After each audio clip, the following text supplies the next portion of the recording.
In this video, we will show you how to submit a maintenance request from your resident portal account. This should follow the same steps as the registration process, but log in with your credentials instead of click here to register.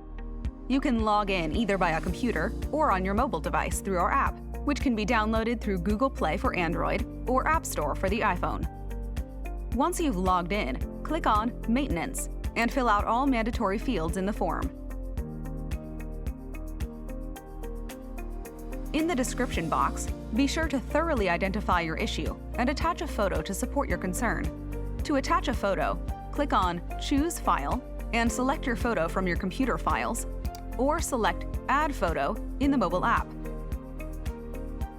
Please make sure to select Yes for permission to enter.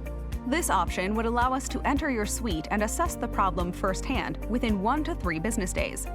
If you select No, it may take more than 5 business days for us to resolve your issue.